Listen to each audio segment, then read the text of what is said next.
welcome everybody to this SATAA webinar, and a special welcome to Chitra. Chitra, it's delightful to have you here. Chitra and I go back a long way. I've been traveling to India over many years, and I think we first met up before we were TSTAs. We shared some of our exam processes together. And Chitra, I've always felt very welcome in your family. I remember probably one of the highlights of my visits was when you took me for a ride on your two-wheeler. And all my people, when I posted the photo, said, "No crash helmets." And I said, "No, it's just delightful." Chitra comes as a TSTA. She's got her own training company. She works as a PCC coach as well. Excuse me. And also was a president of the ITAA. I think it was 22, 23. So you come 21, 22. 21, 22. Okay, ballpark. Yeah. So you come with a lifetime of living TA, and we really delighted that you're going to share your expertise with us. So feel very welcome. Over to you. Thank you so much, Andrew, first for putting all the boundaries into the forum. And Karen, as always, such a pleasure to hear you as well as to be in this forum with SATA. Almost sounds like the South Asian, but it's the South African Association of TA. And really looking forward to holding the space for all of us to learn together. Yeah. And I'm going to share screen so that we can already engage. And really going to request everyone to bring yourselves in and for us to work together. And that's part of how we work with the unconscious, really co-creatively and putting our minds together. And I'm going to just request you all to on chat. If you can mention your location from where you have come, as well as the field of your work and who your clients are. And you could even put that out, in fact, verbally over here, because I can't see chat. And yeah, I will keep moving between sharing screen and not sharing screen. Yeah, because I'd love to see your faces.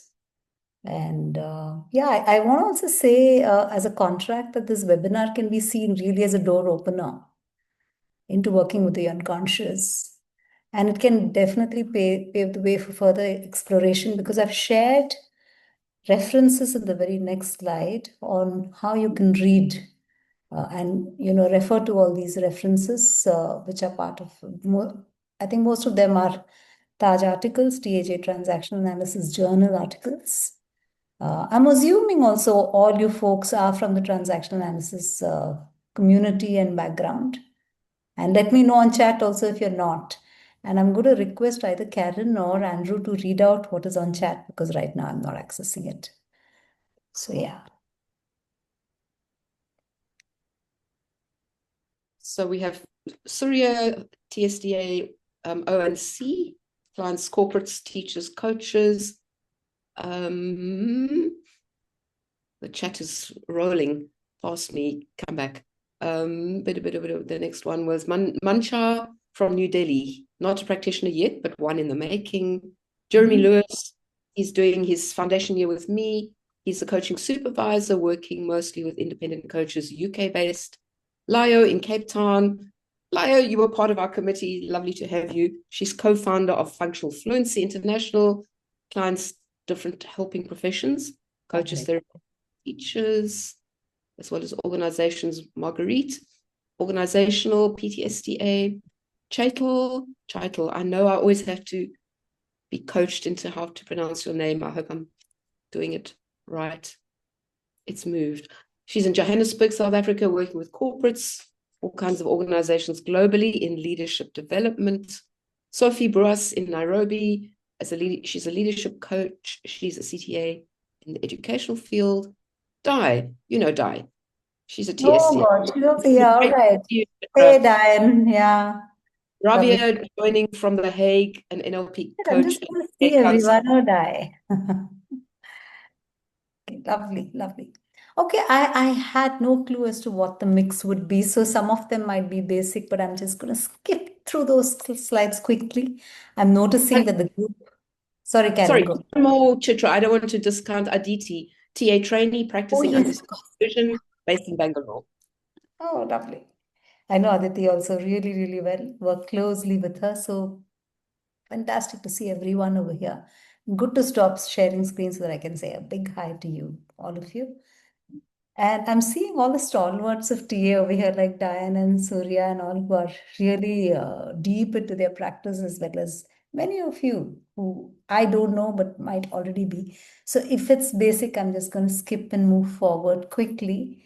But I'm really looking at how working with the unconscious is more about how we can bring ourselves in the form of, our own experiences, our discussions, and make it really live and rich for us to really learn something perhaps cross-culturally across the globe, across segments of people.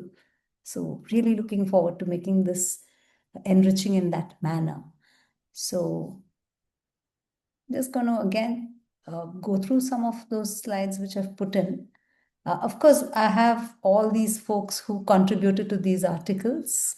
We have Clarkson there, we have the Shiffians who really looked at symbiosis, which is some of the models are so simple in how they have been structured and how deep they are in their reach. And then, of course, we have Carlo Moiso, who brought back, he and Novadino brought back working with the unconscious, and the word transference also, he brought it back into transactional analysis. So he also is someone who really needs to be acknowledged. Of course, Keith Tudor and Graham Summers looked at the co-creative relating, which is part of what we can explore with today. And yeah, I've put down a slide over here as to what really is transference. And I think all of us are aware of it. Yeah, there is, of course, the mother figure over there, and there is me as the person, the client, perhaps, and the therapist over here. And you can see how something from the past can emerge in relationships in such a unconscious manner, and not necessarily only in the therapeutic space or in the coaching space or even in transactional analysis, even in our daily lives. Sometimes we're carrying across things that have been experiences really in the past into our present relationships. And I think that's what it means really to carry across qualities and replaying them in the present. And any feelings that a client or a patient or anyone has towards a practitioner, and here I've used the word therapist, and I'm going to interchangeably, I'd need you to actually represent your own different fields. So they are not just the therapists, they are counselors, they're, coaches, and any folks is what we will look at, transfer from past relationships. And I'm going to just invite you all to hold really any thoughts, examples, any instances, anything that you want to share that will really see as to how contextually or culturally in your own different spaces that you're working in countries that you're working in, how does that get impacted in different ways? Yeah, just going further. And we can bring in elements that are really the finer nuances, like, sometimes different kinds of nationalities, different kinds of, especially a multicultural environment or a country. For instance, like India or even the UK or even South Africa, we have people from uh, different regions of the world who can be part of our community, and therefore how does all of that get impacted in our professional spaces is what we are going to explore with today. Yeah, any thoughts or anything that you'll want to share before I go further?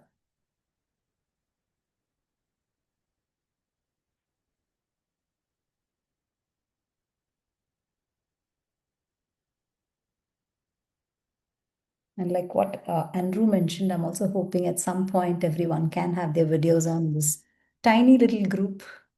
Yeah, and it'll be really useful to have all of you in so that we have more interactions.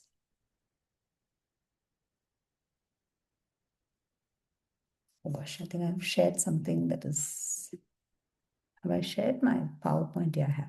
Okay. So I'm just going to invite you to think of a time when you met someone and instantly felt in that moment that you were reminded of somebody or something that happened with you that you were comfortable with or uncomfortable with. I just invite you to just make a note of that. It can be the moment that you feel comfortable with, the moment that you're not feeling so comfortable with. Yeah.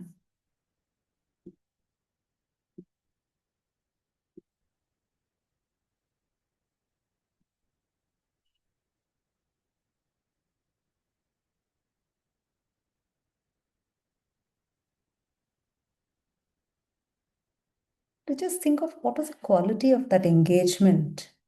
What was the quality of in the relationship, what was happening that, or even in just non-verbally or just seeing someone for the first time, and there was something that happened that could have been a trigger or something that happened that could have had you feel warm and comfortable.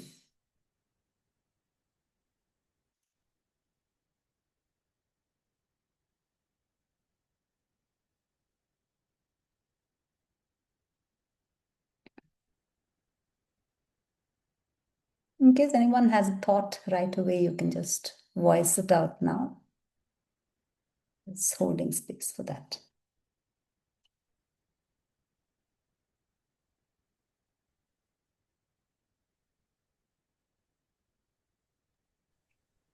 Chitra, Yes, Ravya. I am struck by the fact that it's usually it's a bodily sensation. It's somatic rather than intellectual. That comfort or discomfort. It's just something you feel in your body Yeah. instantly, and it might not make necessarily sense intellectually. Absolutely.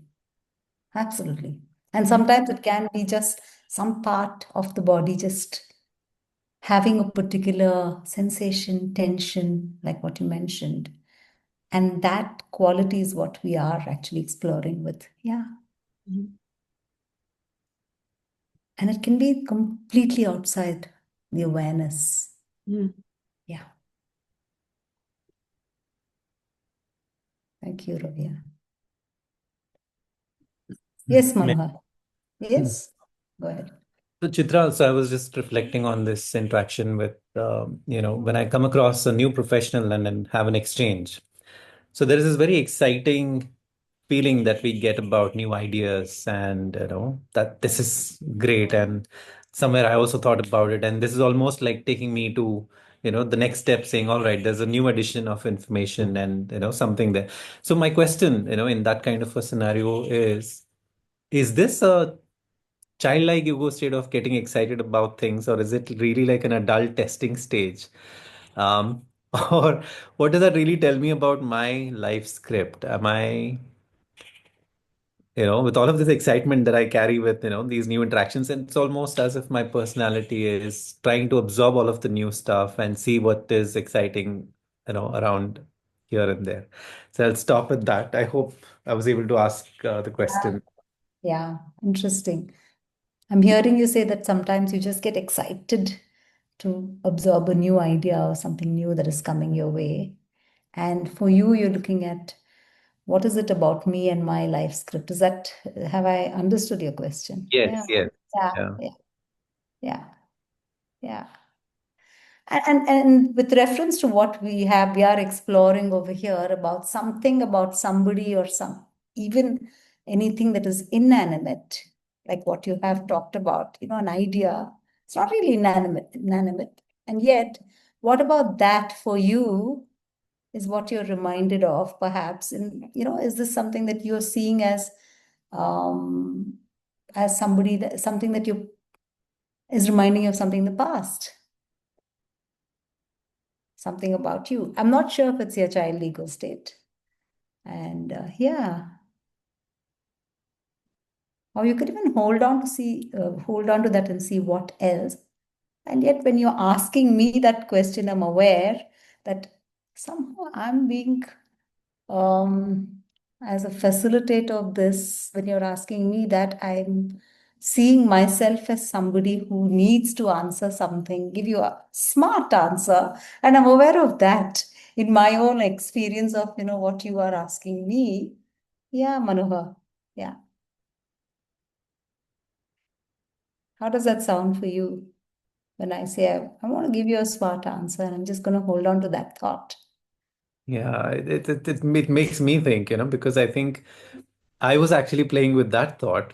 I should ask a smart question and not just a very basic, plain question, right? Because there was that process to say, all right, I need to frame this and make it sound intelligent and smart and not look like a dumb person when I say this in front of a group of TA professionals. So it is almost a game at play right now.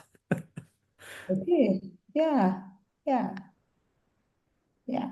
And just to, I think you've taken that step forward also to recognize there's something that is forming for you. Hmm. Yeah. And the invitation is from me is to just to see what, if you can hold on to that and see what forms for you as we move Right. along. Yeah. Right. Yeah. Thank you for that.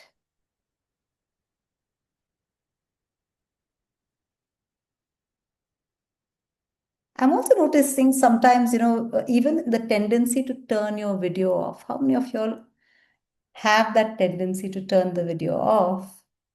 And therefore, what that also can be about in a forum like this, where you have a mixed group of people, and just notice that tendency to have a video off or on, and there's something in that as well. Yeah, yeah. I'm going to go further. So we're already seeing some nuances of what discomfort, and thank you for bringing yourself in, Manohar, in such a open manner. Yeah.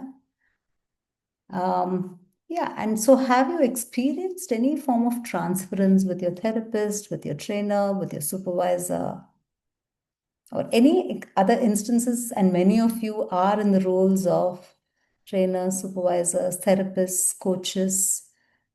What kind of transferences have you experienced towards you, and how did that support either you or the other, and how did it limit you or the other? Just an invitation to explore that. Yeah, and we're just beginning to understand how powerful these unconscious processes are, and they seep in at any level. So even as a supervisor, as a therapist, as a trainer, I mean, I'm sure all of us are constantly holding these. In the moment, as Manohar asked this question, I was all ready to give something really solid. So I'm saying it can happen in any forum. So just urging you all to start holding these things in your mind at any point, bring them to the forefront. Yeah.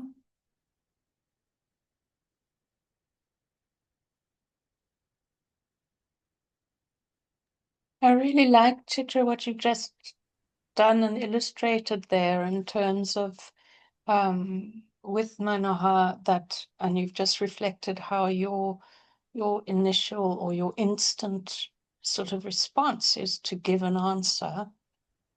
And I've just published an TAJ article that I wrote about the unconscious contract. And so this is what it's about, really, is that in the transference and counter-transference, we assume, oh, this is this person, I should be that person. And we agree without verbally doing so to play our parts.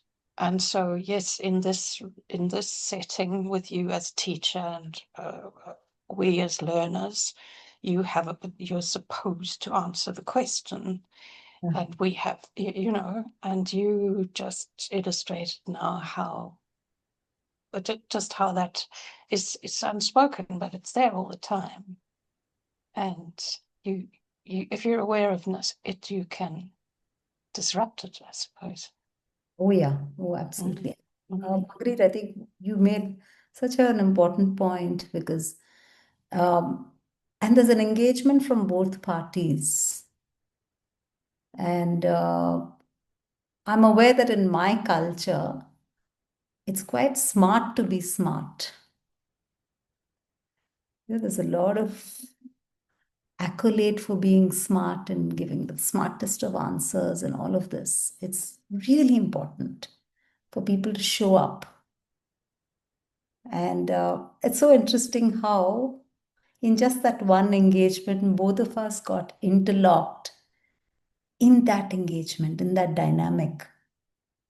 And hoping that more, and I want to just explicitly mention that a contract of confidentiality and also to take care of oneself, like what Andrew said, that in the plenary, share whatever is okay for you to share. And those of you who share in the breakout rooms, I think we leave it in the breakout rooms and look at how folks can bring it back into the plenary and make their choice about it. I think that's an important way of holding safety. And so, yeah, I have one or two breakout rooms that we have planned. So I'm just going further. And since most of you are, I'm seeing our experience. So yeah, it's redirection of a client's feelings from a significant person to a therapist or a practitioner. I'm just going to invite you all to replace that term. And it is unconscious, like we saw even in that engagement, one tiny, and sometimes and often it can be inappropriate to the present if, in our dynamic, between Manohar and me, if I saw myself as being so good and so powerful and in engaging in that mode, it can be inappropriate. And of course, transferring of a relationship, sometimes an entire relationship and not just a person, often happens in groups, often happens especially in the supervisor, supervisee, or trainer, trainee groups, where it's not just an aspect, sometimes an entire relationship that can be transferred in the transferential space. So in the therapy context, it definitely refers to a direction of a patient's feeling for a significant person or a therapist. It can happen in any of the practice, any praxis, and often manifested in the form sometimes as rage and hatred and mistrust, parentification, even erotic transference, extreme dependence, and even placing the therapist in a god or guru-like status. And in India, sometimes we have had, especially fresh batches of trainees, sometimes saying, "You are like my guru." And this is quite often used where there's a adulation of the trainer and that space. So I'm also curious, how is it manifested in other cultures, especially initially the therapeutic spaces or in the training and supervision spaces? How is it manifested is what I'm looking at. And to use this, multicultural space, even with this group, I think would be really useful for us to pause and see how does that happen and manifest. I do have about 4 or 5 models, but I think the engagement is far more useful than going into symbiosis and going into all the other models, perhaps which you'll have had so you've used so much in your own work. Yeah. Diane, you've unmuted. I'm thinking that we don't use the term guru as you would. Yeah. But I'm thinking of Eric Burns' phrase of, "Gee, you wonderful professor." Oh, yes. Which Absolutely. would have been the Western equivalent. Oh, yeah. Oh, yeah, Diane. Totally. Yeah. Yeah, no, I think that happens a lot here in South Africa as well. That I've experienced quite often, whether I go in somewhere as a trainer or as a coach, that I'm seen as someone who is, like you said, supposed to know, to have the knowledge, to have the answers. And it can be quite challenging to, yeah, get onto eye level with the person that you're working with, that we're like, okay, let's go on a journey together. And how do we do that? Because they have so many of the answers, or maybe all the answers, and we're just accompanying. But that can be met with some resistance as well, because people want you to be all-knowing, might be a bit much, but yeah, in that direction. It's really heartening for me to hear that, Leo, because then it releases me from, knowing all the answers in the here and now. Yeah. And really sometimes when I'm walking into a group, I don't know, what's the level or who are the participants. I have actually worked a little to put together some models which can represent the unconscious more to actually provoke some thinking. But I'm so glad you already put this out. We don't have to go very, really far, but I might still bring back some of those. But this is, for me, far more valuable, what you brought in, and seeing as to how we can engage in a manner that we are really looking at holding the learning together. Yeah. And when I'm saying this, how is that for you, Layo? Yeah. Nice, really nice. Yeah, it's interesting. Yeah.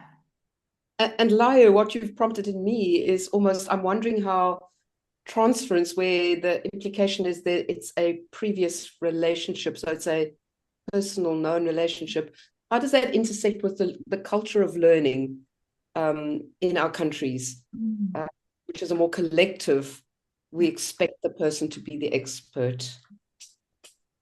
And is that linked or slightly different?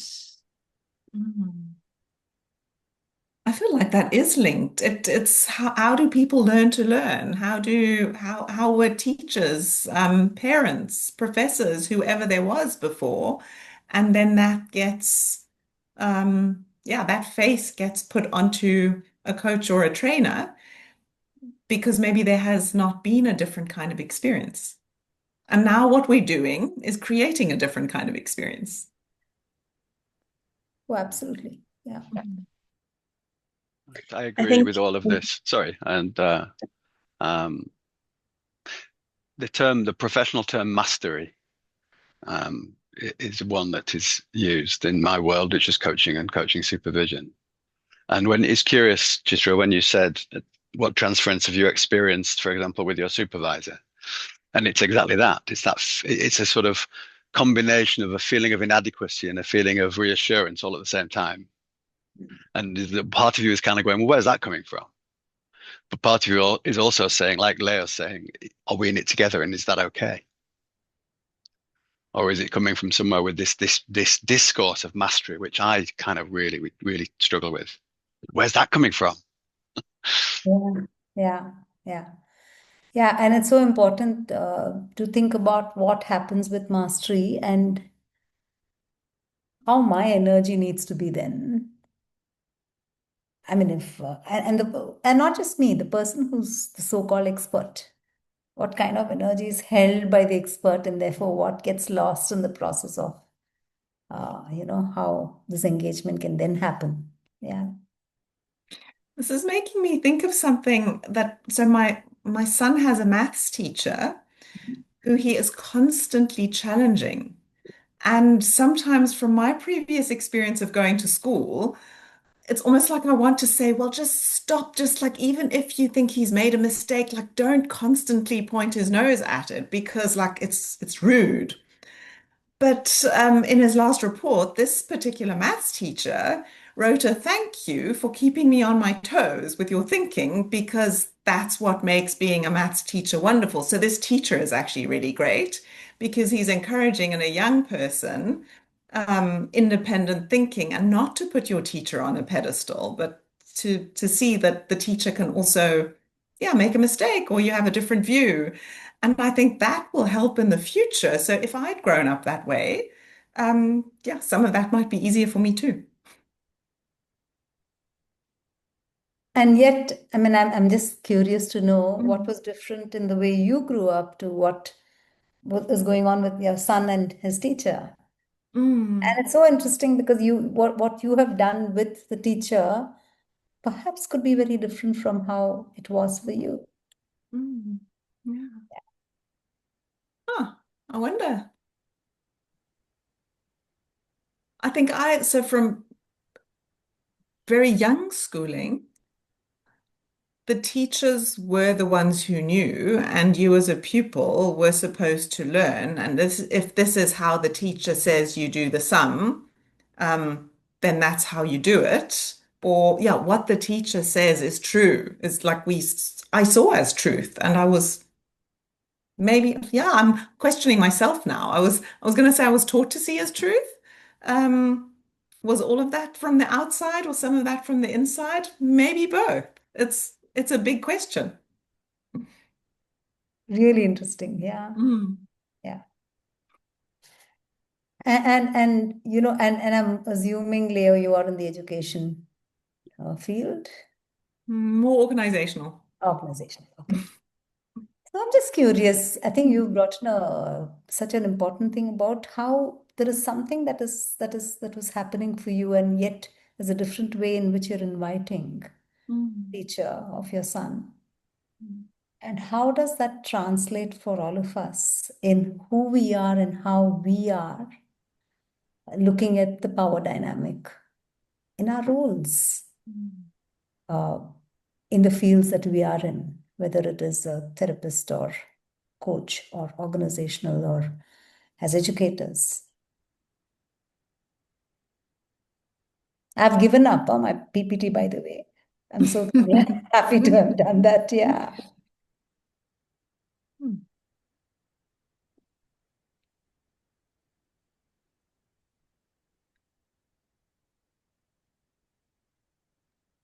So I've experienced education in 3 different places: Ghana, so in Africa, and Lebanon, and then came to the UK. And like Lebanon and Ghana as well, there is this pedestal of teachers, and they know everything. They're to be respected, to be listened to. You don't question them. And then I came to the UK, which was different. There is a kind of element of equality, and it's almost like your colleague, and you can have discussions. And I remember struggling to adjust to that manner of education coming to the UK, because, you know, I was so used to they're up there, respect them. You can't call them by their first name. So that adjustment was difficult. But eventually, you know, I managed. And I'm sort of thinking about all those and how they came in when I was learning TA, and how it impacted my transference with my trainer, my supervisor. I think both of them, the two came into it. And there was a bit of struggle, which was very helpful. And I think I had a very good trainer who really managed the transference very well. And it helped me resolve quite a few issues. And also it applies to parenting, because also parenting in Lebanon, there is a bit of this, like, you know, your parent knows everything, you don't question them, you don't talk back to them. And when the transference involves parentification, how difficult that is with your trainer or supervisor. Oh, absolutely. Such a background. Yeah, and I think what you have said, you brought in this whole element of parenting. And also that gives, I mean, I'm just thinking about, you know, how for each of us, what's coming to my mind and what Leo and you shared is not only in the professional lives, which I was, you know, I started off with that invitation, but self as the educator, self as the leader, self as the therapist or as the client.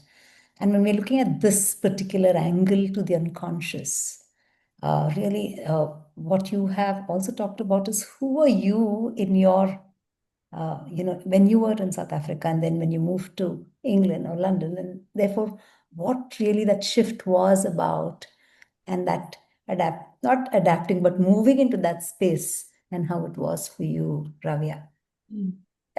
You know, something that's coming to my mind is really thinking about where is it that each of us, as you have said, both of you have shared as persons, as individuals, where is it that you got provoked, or where you got provoked to really, in any of the spaces as persons or as professionals, as individuals or as professionals in personal or professional life, where is it that you were drawn to actually entering a transference, or you were in transference with another, or your counter-transferential response? I'm going to give you an example. So one of my trainees, I remember we were all going through this whole different approaches of contracting, this teach on it. And not teach this discussion on it. And she said, I just can't stand one of the theories of contracting. I don't enjoy this at all, she said. And, I'm so disillusioned about TA, she said, in her third year. And I was provoked to respond to that. And I did instead tell her that, I'm feeling kind of so defensive about this whole area of contracting. I just said that instead. I'm aware of my own defensiveness with, I want to protect the whole arena of contracting. And then that's something formed for us. Yeah. Just inviting you all to look at those kind of experiences, like what you'll have said, and that's my personhood came alive over there. When I love something, I want to defend it. And really to see what for you as examples, what are you in touch with when you're looking at that? Well, I remember an example that often associates with when you're asked to do a task. And I know it comes from, primary education and the experience of primary education, which was not actually a pleasant experience for me. So that stayed with me, that whenever, even as an adult, as a trainer, when you're asked to do a task, I couldn't let go of the expectation of how I would handle this task. Instead of just going into it with curiosity and openness and fun, that element of like, something is expected of me and I need to perform. And I was so aware of that, and understanding transference and how the past impacts the present was very helpful for me in somehow resolving this and enjoying the tasks and the fun of it and the curiosity and the learning. It's so interesting. Yeah, Ravya. I'm totally resonating with what you said and how I began this engagement and how it's shifting to something else, which is so uncertain for me. And yeah, so just being aware of what in your sharing, what I'm reminded of. Yeah, all the thoughts that I had, how many participants, what kind, South Africa is really alien. I mean, in the sense, not alien, but I don't know the group and I don't know the culture as much. Yeah, all of that. Thank you for that. Yeah.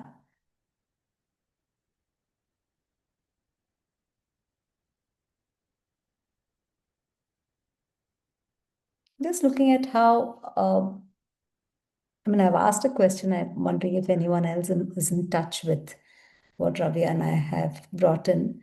So how are sometimes as practitioners, what about the past? Even Jeremy, you spoke a little bit about it. What in the past can then seep into our own engagement unconsciously? What we're often looking at is the client's unconscious. And therefore, I think Clarkson put together a fantastic model to look at how there can be also the practitioner's unconscious that can, the historical or the script of the practitioners that can really engage or come and seep into the space. So just seeing as to, I think, Andrew, let's just do breakout rooms because there are about 4 of us who are speaking a lot. I'm seeing in a good way. Yeah, we have really shared. But I'm seeing that many of them are really still quiet. So I'm looking at breakout rooms and seeing any awareness of how you as a practitioner or you as an individual had something that reminded you of how you needed to be in a particular way in a professional space. Like you needed to do a lot more. Sometimes you need to respond to some form of dependence with another, some invitation to actually fulfill something in other, or any form of, or the same thing happening with your clients, that you actually invited them to be in a particular way in your engagement with them. Shall I put that on chat, something? Yeah. I think that'll be helpful. Thank you.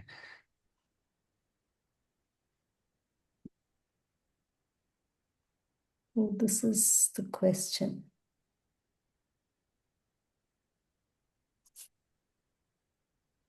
So really in life, do you constantly do more for your client or for your colleagues or anyone else, creating a dependence possibly?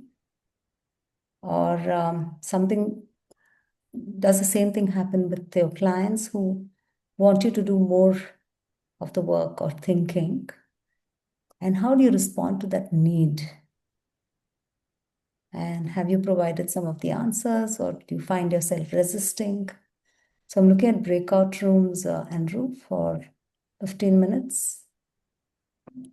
In at any examples that come to mind in any of these different points about. Yeah. So yeah, anybody wants to share as to what emerged in the breakout rooms?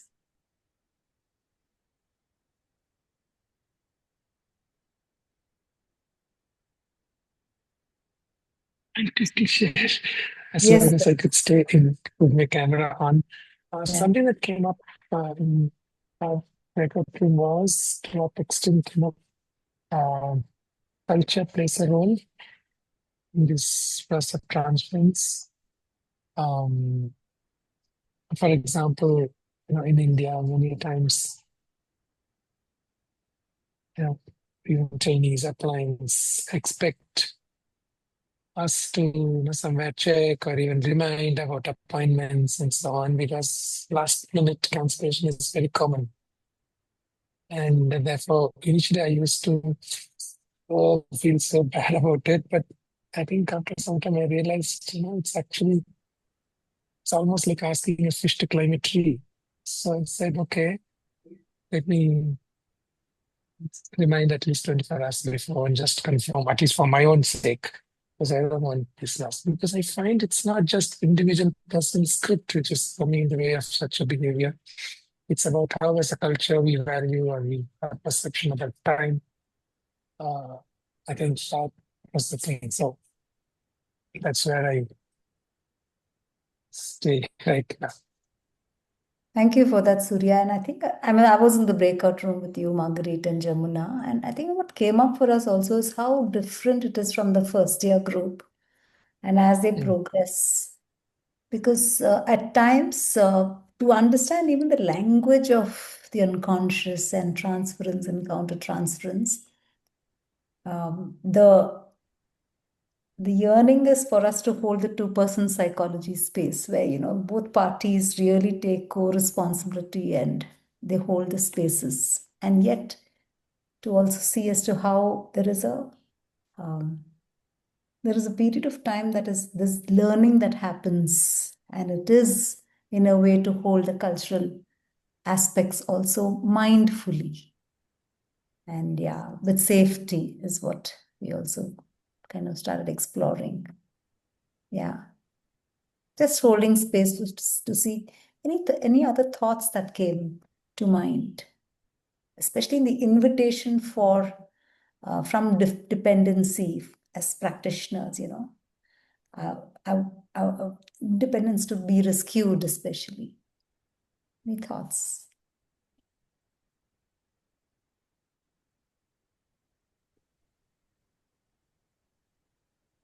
Marguerite, you're on unmute. So in our breakout room, I discussed the idea of, because in Chitra had written in the chat, not only did you provide all the answers, but did you find yourself resisting?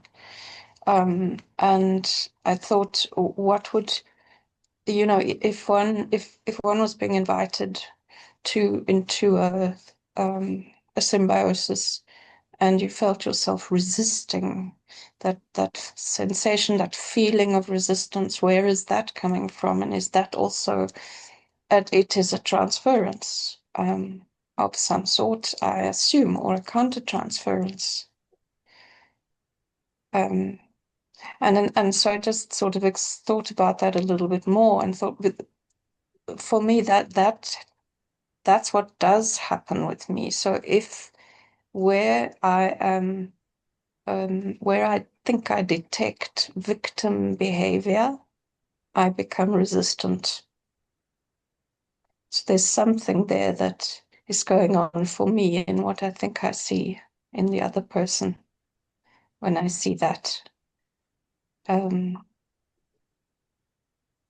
Yeah. So And your it's sort of, question is whether it's a transference or counter-transference on your part is the question you have. yeah.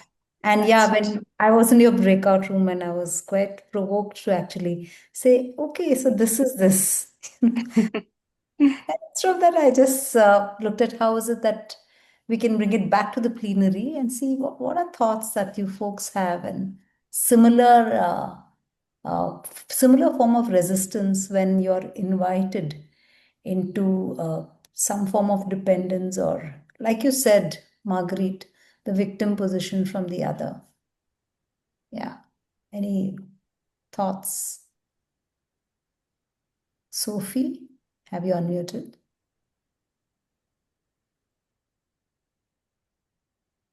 I haven't muted, but I haven't. Okay. All I am right. unmuted. Yeah, sorry, Diane. Go ahead. I have a thought on this, just from my own experience, is that sometimes when I have a resistance, it's a very good guide to me that there's either a game or a racket playing out. That, why am I not empathic?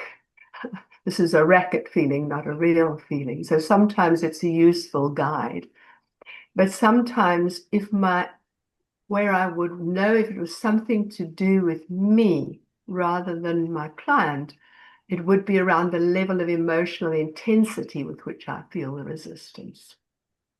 If there's a lot of energy and emotionality bound up in my resistance, then I would need to look at what's coming from me about this. Yeah.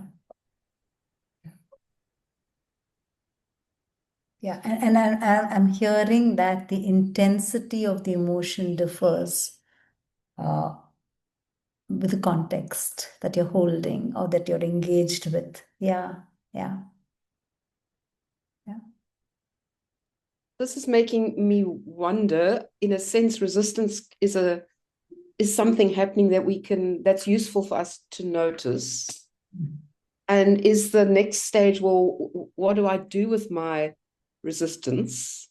And that would make it useful or less useful. And I'm thinking sometimes in maybe coaching or supervision or learning engagements, it's actually, that's the gold of the learning, is to name. I'm noticing this is what's going on.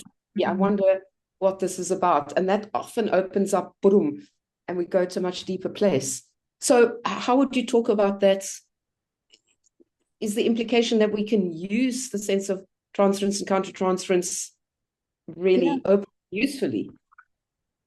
Yeah, again, I'm very provoked to share screen, Karen, because I think, when something as simple as symbiosis, that whole concept, the first order and the second order that we're looking at, even in that, we're looking at how powerfully the Shiffians have talked about how this whole thing can be what's in it, like what you said, what's in it about me that I'm provoked to do something for you, as in my counter-transference, what need does it serve? And therefore, what is the need of the other to have that from me, and what need is it that I engage in so that I'm serving that need? And is it in my awareness, or even in just putting or naming that something? What are the possibilities that can happen is what you're talking about, Karen. Yeah, yeah. Would you share that slide of symbiosis with us at some point? Sure. And right now I had that resistance, but I'm just going to give into that resistance and say it's okay. I'm just going to share. So I'm really looking at how what you spoke about was the invitation. Yeah, and it's so powerfully really captured by the Shiffians, looking at how in infancy this is so valid, and how there is one party which really has the child ego state, and this is often the practitioner, and how the other, the client, can then, or the supervisee, trainee, whoever, can really have the invitation, and it might be a reality in the context of something that is being asked, which is totally a blind spot. Or for instance, now in the here and now, this concept may be there in the minds of the other, like what you said, Karen, show the slide. And therefore, there was a resistance from me, and yet I also see that there is a possibility of not really yielding to that resistance and seeing, in showing the slide, what is forming in this diagram, of seeing how that part that is in need of the slide being seen is it held by my parent and adult to the child of the other, or is it really something that is over here? Yeah, and really sometimes do we get too caught up in looking at it as this, and therefore not really bringing something that is potentially valuable to everyone and getting caught up in this, whereas it can be this. Or it could be that you asked, if I were to just say that you asked for the slide, if I'm viewing it like this, then what is my need over here in being that person, in yielding to it and having some very unconscious need of mine being flattered or being or need to show up in a particular way that is getting serviced in the moment. And just in holding this thought, I'm going to just see, are there any thoughts or questions about this from anyone as I'm looking at this diagram?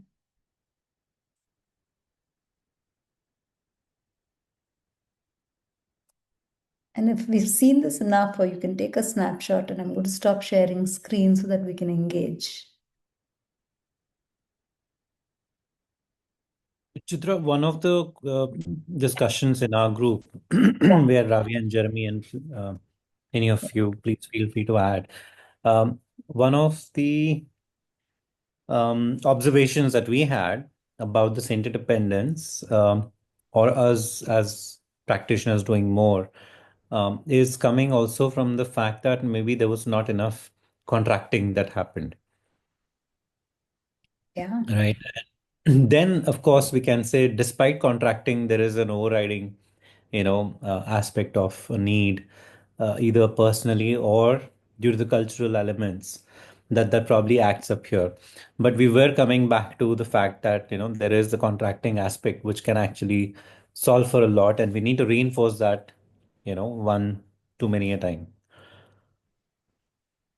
I mean, such an important thing that you said. So I'm just wondering about how we are engaging. Yeah.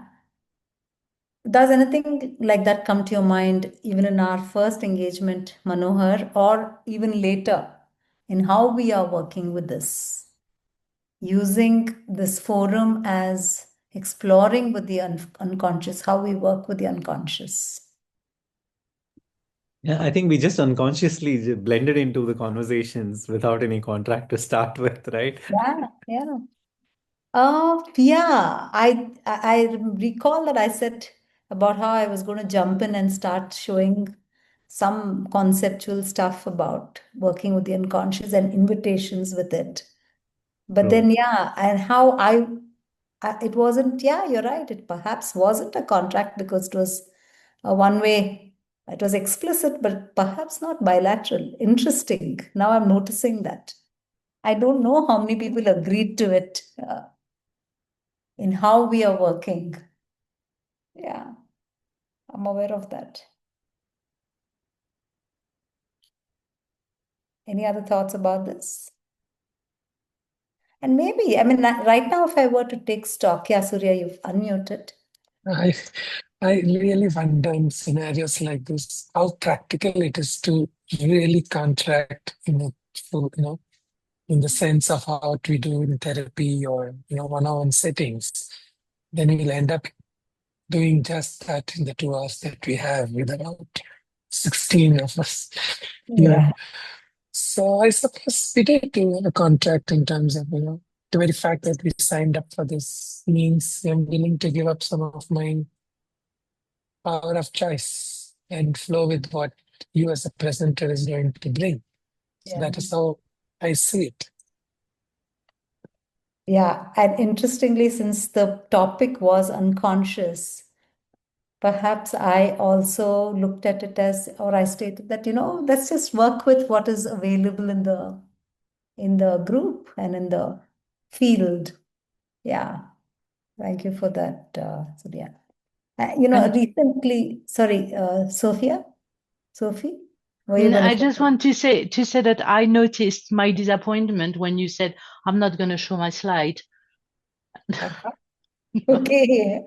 Yeah. Yeah. So I wonder if there is also something from me to you there. Okay. Yeah. And I'm just wondering, you might be one of the many who was disappointed. Yeah. And I'm seeing some nods. Yeah, I think this says a lot about like the expectation. Which expectation do we go into a session or a relationship with?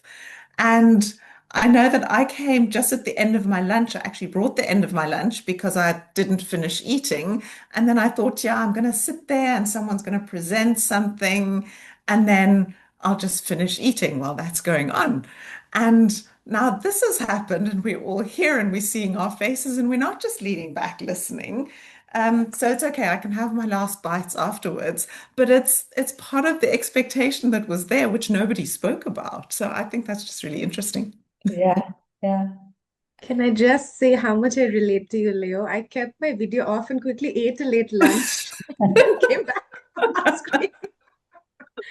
So yeah, Chitra, I also felt sad when you said you're not sharing your slides. Yeah.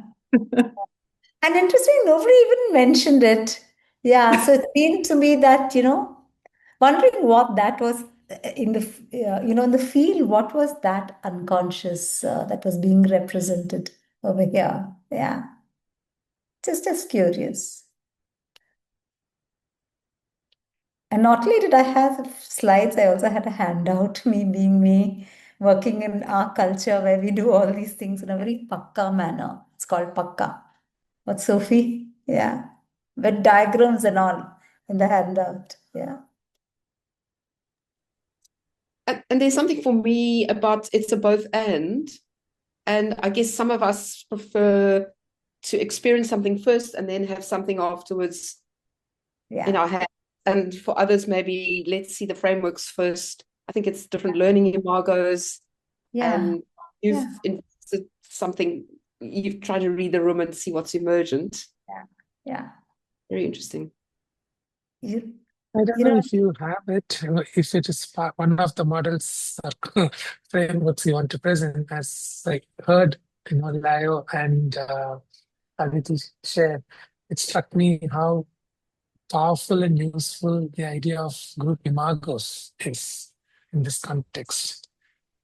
Practically, they are manifestations of transferences in some form or the other, and they're so hands-on, maybe closest tangible way in which transference can be even diagrammed and worked with. Yeah. Yeah. And as you're saying that, Surya, I find that the experience of this is so palpable in terms of when I started saying what transference is, I felt myself falling flat. And it's not because the group has TSTAs and PTSTAs, but because we are talking about the unconscious process over here and wondering as to, what would be at the unconscious level that is getting co-created right over here. And one of the slides has two-person psychology. And then what are we doing over here about, Sophie, what are we doing here about presentation of a whole lot of slides? Yeah. I'm hearing the disappointment, yeah.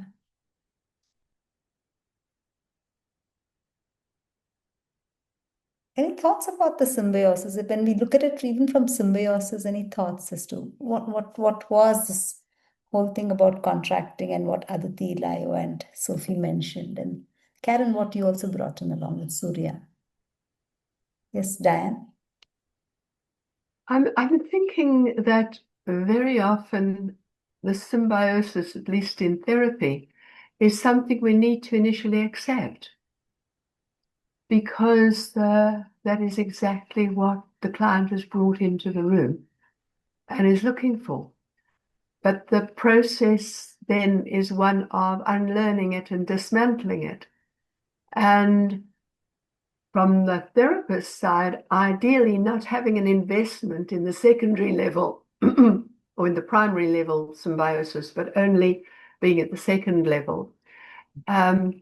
So with enough awareness to be able to see that one is accepting, one's taking on at some level of symbiosis precisely in order to dismantle it and to help the person build and step into their own adult and parent ego states and reveal your own child ego state, and become two people.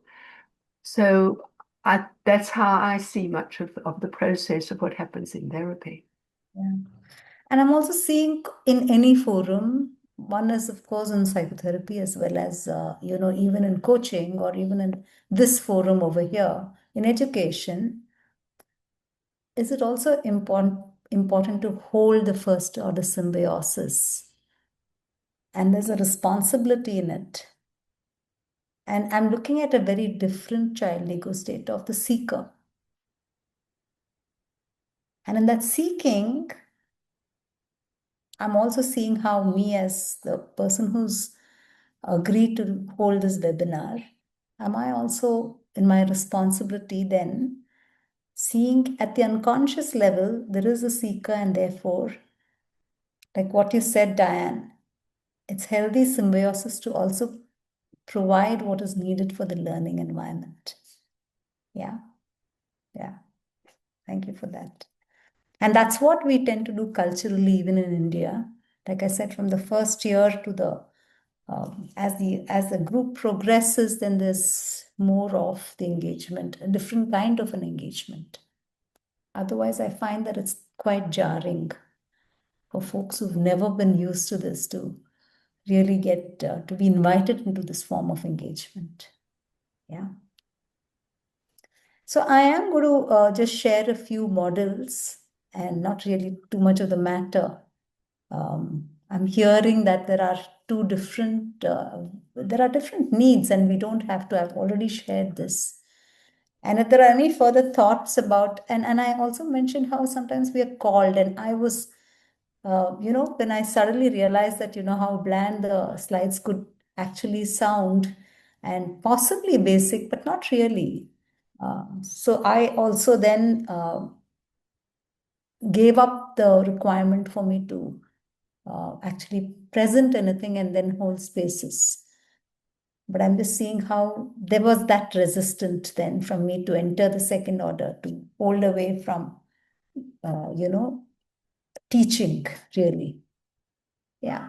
So I'm just going further and I'm looking at how we've done this already. Okay. So sorry. So I thought of different breakout rooms, but I'm inviting you all to think about how the client sought to complete the symbiotic relationship is what we explored with. And how maybe their historical parent or their child ego state was projected onto the therapist or onto the practitioner. And how was it useful and how was it destructive sometimes? When there was an invitation from the client in any of your engagements for their parent ego state or their child ego state that was projected onto you. And in this, I'll come to what we look at in Clarkson's model, and we differentiate between how there's a projection from the parent ego state and also an invitation from child to your child ego state.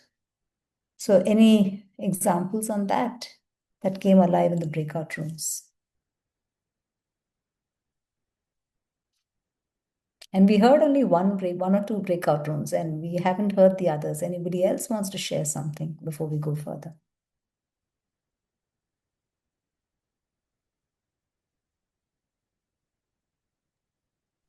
So I can share, though I didn't share this in the breakout room, but just as you asked this question, it came alive. I also do supervision on this from you. So this client who expected me and wanted me to read his mind. Yeah. And then he realized as we just started processing a bit, then he said, he said, isn't it implied? Then he said, yeah, can't you understand? But won't you? Aren't you seeing? And then he only said, yeah, I just want you to read my mind. Yeah. And what was your response to it, Aditi? What was your process with it? Yeah, no, I can't. And it's such a tall ask. Yeah. Yeah. Really inviting me to see him as his equal, that we are both sort of, co-creating this therapeutic work together. So I can't. I'm impacted also when he wants me to read his mind, and then I feel also like there's a lot on me. I'm sitting with that sense of responsibility and trying to figure out some confusion. So yeah, so we could, interesting enough, talk about it. Yeah. What I'm hearing you say is you unpacked it with the client. Yeah. Yeah. Therefore, Clarkson actually talks about 4 different kinds of transference, where there's a parent to a child transference, which is quite prevalent in the work that we do, especially with new engagements. And there's also a child-to-child identification. And how many of you all have actually seen in an engagement that there's an invitation for an identification between practitioner and the client, and some kind of a similar identity with the other. And sometimes it can be the counter transference or the transference of the practitioner that seeps into the unconscious space. Any thoughts on that? And of course, any of those can be facilitative or destructive.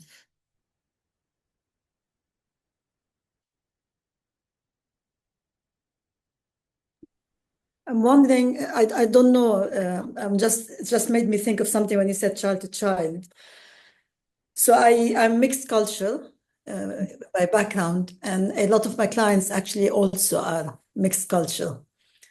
And sometimes there is that identification. Is that child to child? Is that what you? And what happens as a result of that, Ravia? When there's that?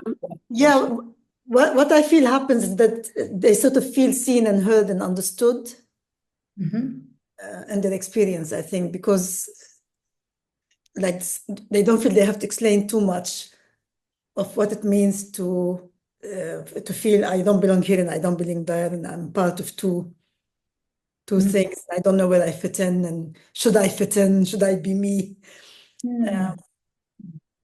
Yeah, there's an element where they enter the room and they feel already very much seen and heard because of that. And I'm wondering if that's an example of child to child that you're talking about.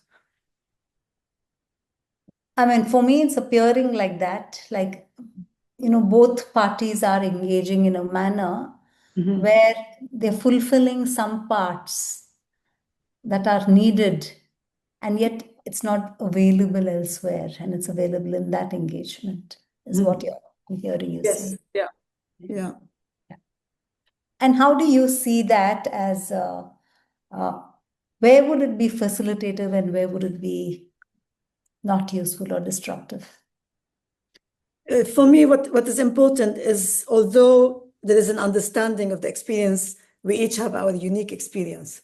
So for me, it's very important not to contaminate my experience with theirs and vice versa, that they're still two separate experiences. To the client and to me, even though we come from mixed culture, it's still different. Everybody's story and script and life experience is unique to them. And that's what I feel as a practitioner, that I need to be aware. Okay.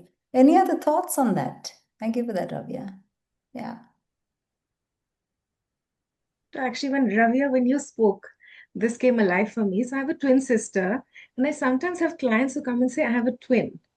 Yeah, and I might mention I do too. And suddenly the client is so happy and they're like, you'll get me like nobody else. I can't believe you have a twin. And there's just so much joy and excitement. And I feel it too. I can hold that because it does feel great. So I felt like that for me is an example of maybe the child to child connect in that moment. Yeah. And it's palpable sometimes. Yes, Diane. Yeah, for me, this is something different from transference and countertransference because it's not unconscious. There may be unconscious elements in it that one would have to watch out for, but it's not unconscious. It's a clear, conscious recognition of similarity and identification with that feels comfortable. The unconscious bit for me would be, for instance, I have a client who emigrated from South Africa and lives in Australia now. And I had to leave South Africa many years ago. And I know what it's like to leave South Africa and live somewhere else. And sometimes I can find myself sort of colluding with him a bit around how difficult Australians are to get to like. Yeah. Because they're not South African. and then I have to become conscious of the fact that I'm not being helpful to him when he's struggling with the transition that he needs to make. Yeah. So interesting. What you are saying is that sometimes it can be in any of the roles that we hold. Where these kind of transferences can happen. And some of them can be not necessarily destructive, but unuseful. Sometimes in the roles also of organizational roles that we hold, in different committees or in different, sometimes there can be a thing about, there can be useful conversations, and there can also be those conversations about, oh my God, but this is something that could have happened or could be happening. And, in that engagement, like I know, Diane, you were ITA president and past president, and I was also president. Sometimes in our engagements, there were lots of very facilitative identification. And we did a little bit of that in the afternoon when we met Marguerite and I. And sometimes we can be talking about tiring aspects. So therefore, yeah. And some of it can be unconsciously transmitted in some ways, is what you're saying. Yeah. So we're really looking at how sometimes the transference can be often what I have noticed in even in supervision or in therapy is how transference can be, often when I was training, it would be about seeing what the client is bringing in and missing out on what as a practitioner I am colluding to or what I'm unconsciously bringing in separately. So any thoughts on that? Especially in your breakout rooms, nothing came alive. I'm just going to share screen and talk about Clarkson's model over here. And this is what she talks about. Sorry, I'm just going further.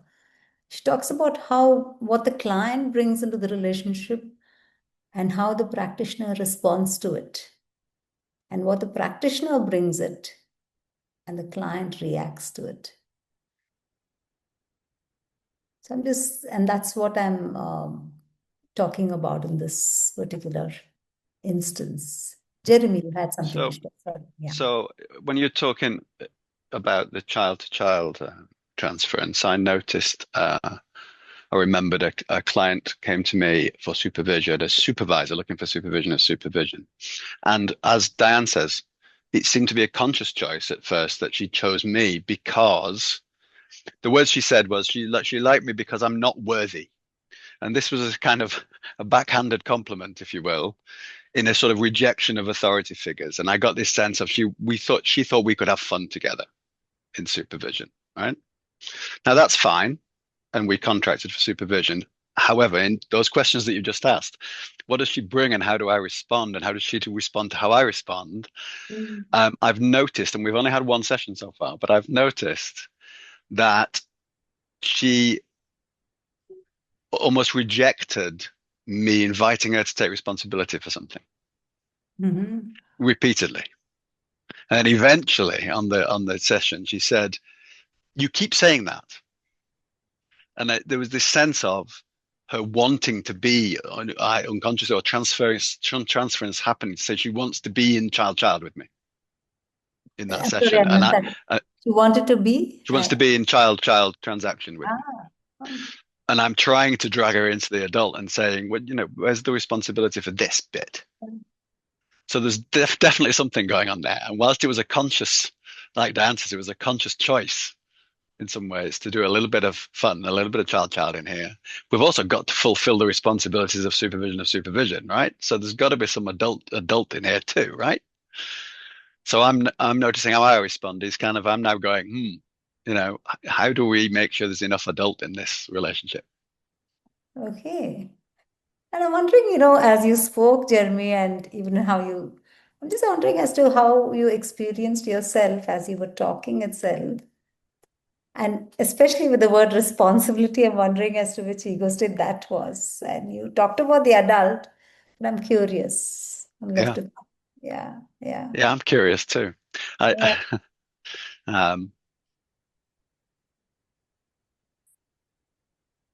think we have I think in that context we have a shared understanding and a shared desire for the experience to be both fun and productive and professional. And I suspect we both have a shared kind of slight rejection of the parent going on as well. So it's just to notice and be aware of that and work with it. Yeah. And both rejected the parent. And I'm wondering, is there a possibility that it shows up, that it seeps in unconsciously into the engagement? Early days, but we will be continue to pay attention to that. All right. Thank you for that. Yeah. And I'm just wondering, how many of you all have noticed that I thought I hated my parent ego state. I've had difficulty in the past with some of my parent figures, and yet I'm aware that sometimes it can just seep in so easily, like even in the beginning with making all those slides in a very responsible manner, and quite a few of them. So I'm just wondering, this is an interesting thing that you brought in, Jeremy, how sometimes inadvertently the parent ego state seeps into the work, and where is it that it is still useful and where can and then sometimes create some ruptures in the relationship. And I'm aware we have about 15-20 minutes, Andrew. You said 15 minutes. Yeah. You got it. Chitra, where I'm seeing it being useful is also in holding the boundaries, even say the time boundaries of the session, the administrative contract, even in contracting. So to some extent, and I'm seeing that as being helpful. Yeah. Karen? If I add to what you said, Aditi, absolutely. And I'm reminded of Giles Barrow's writing about reclaiming the parent. The parent's not bad. It's the abusive use of power over that we're moving away from. But own our presence.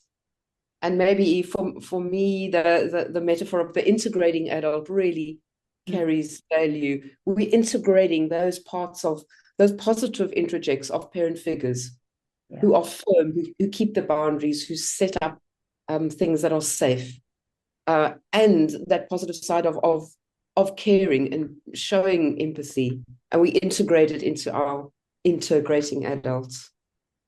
It's almost don't throw up the baby with the bathwater in terms of the parent ego state.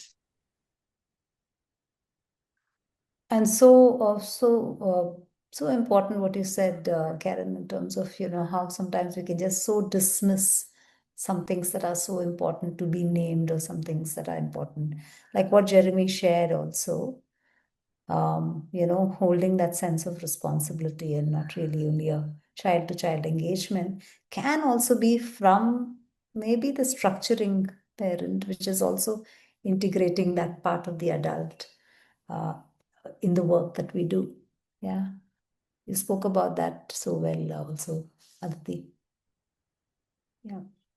I think in some cases, the nurturing parent is also very important to have in the room, especially in cases where there's been abuse and neglect. I find that, it's very important to have the nurturing parent also present. Yeah. And I'm also thinking about instances where, have there been instances where, thank you, Diane. Sorry to see you go, but yeah, thank you for coming. Just saying, sometimes have there been certain times where you've noticed that you have gone ahead and then done something and it has created a rupture in the engagement? And what happens then? I mean, because I think we are all fallible. And each one comes also with some amount of the script that is still alive. Yeah. What happens then? Any thoughts about that? Because otherwise we seem like as if, and this could have been also idealizing the whole unconscious process and saying this is all that we will do and not show slides. And I will pop in that handout, Andrew, on chat. Yeah. Any thoughts on that? Where there was a rupture created in the relationship and what happened with that? There was a difficulty in the relationship.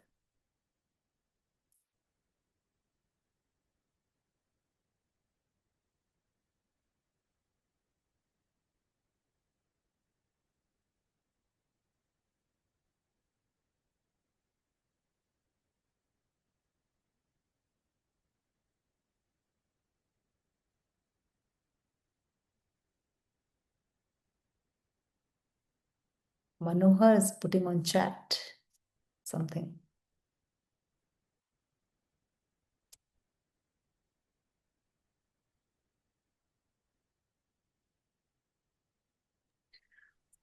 So for me, the ruptures are maybe a bit easier to see from personal relationships than in professional relationships. So maybe because there's an opportunity for them to be a bit more fiery in personal relationships. So for myself, thinking about sort of maybe archetypal types of ruptures that may have happened, and with people that are a bit more have more self-awareness and maybe a wider bag of resources to work on deeper issues, those ruptures then, as much as it still has been very vulnerable work to go and engage with, that vulnerability often is rewarded with even greater depth after working with, after having the rupture, working with it, and then finding the new way forward, versus with other people that I may reflect on certain ruptures where there isn't a maybe less ready access to language or something to help gain traction and move it forward. But then thinking in a professional space, and I can't think of anything where there was a noticeable rupture, but I've done quite a bit of thinking about how to potentially work with ruptures, and for myself, I've got quite a strong please others. So potentially the thought of having a rupture in a professional space is quite scary. But reminding myself that it could be really valuable to work with it, and gain some additional insight that may have been, sorry, that I'm being attacked by a bug as I'm speaking. That's a rupture. That's a rupture. Yeah, it entered the room. Yeah. Anyway, I'm trying to ignore it now. So thinking about, hopefully, that the rupture, if and when a rupture does happen in the professional space, that I have enough of my own groundedness to then invite reflection with my client around that. That's some of my thinking. Yeah. I think that part that you said really about, I would invite the client to really reflect on that. Yeah. And I'm just wondering what opportunities that provides when you disappoint your client in some ways. Yeah. And that could have well happened here. I heard disappointments about not playing the PPT. Yeah. To whatever extent. And how did that land in a different way when we engaged? Yeah. I'm really curious. And just to take that back into practice, what happens if there are no ruptures, and what happens if there is a rupture in the engagement? Just for one moment, what happens if it's really, no ruptures, vanilla, really smooth? Yes, Sophie. Yeah, I've been thinking of two types of rupture. One that is conscious and calling it out. And I remember working with a supervisor and really asking, who do I remind you of right now? Because it was clear that there was different expectation or something and it was not said. And it has really built on a beautiful, strong relationship. From there, we could recontract about how we're going to work. So that rupture was useful. And I remember of rupture, and I don't know if it's rupture, I think it is, but more in the form of passivity, where I've noticed that there might have been something, but I didn't confront it, I didn't say it, I resisted it, and as a result, we went apart, but it wasn't it wasn't in a useful way, or it didn't end it in a useful way. Yeah. And I think that's such an important thing, like passivity in actually noticing that there's something going on over there, and how then that ends. I mean, what happens as an outcome of that is what you spoke about. And what happens if there's a rupture, and then what you said is, I open it out, I see what it is about. I'm aware, for instance, and it could be for a variety of reasons, but when there are off videos, there is something that starts forming in me when videos are off, and I say, damn it, I'm missing all these people, and I am passive right here because it is a South African webinar and it's not my group and not I'm not really owning it in saying, gosh, I'm missing you guys. Come on, turn on your videos. Yeah. And this only 18 or 16 of us or whatever. And I want that contact. And therefore, like what you said, Sophie, sometimes it can so happen. It's a new space for me. And do I have a position here to more than just invite them? Yeah, to call for it. That's it. Or is there, and yet this is the opposite of being passive, is what I'm seeing. And it may not land very well on everyone. Yeah. And at the unconscious level now, it's too less time for us to explore it, but just naming it as to sometimes in the here and now. And that's what Byrne talked about as observations in his work on intuition. I'm observing something, and am I going to be passive about it? Because in that, there is so much of meaning that forms in the engagement. In just putting out an observation and seeing I'm wondering what this is about, being curious about it. Yeah. Thank you for sharing that, Sophie. Lovely to have heard your voice and heard you share. Thank you for the second time. Yeah. Andrew, you're the boss. You can tell me when I need to stop. Well, as previously said, I've got a strong please others. So I've also got a pretty strong be perfect. So they're in I'll quite just put competition out with each while other you're right now. doing when you are wrapping up, I will put the handout on chat for those of them who require it. It is quite self-explanatory. It's got references. So I'm sure that will be, I'm just going to say that before I close and hand over to you, Andrew. Is that okay with you? Yeah. Just going to say that I hope this was useful, and there was lots of aspects that came in from those of you who shared, and I really value that. And yeah, thank you, Manohat. And I'm going to just put that handout there, and it's got both the references as well as the explanation of what we have done today. And I would just invite you all to read and see as to how it can be useful for you. So over to you. Thank you very much, everyone. I have enjoyed myself. I hope happened for you all as well. Thank you very much, Chitra. It's been really wonderful to have you with us and to be to receive your way of engaging. I know for myself, I've been maybe relatively quiet until the end, but I've really taken a lot of great insight and great heart from the space that you created and the information you shared. And thank you to everybody else for being here today. It's lovely to see lots of faces, lots of tiles on the screen.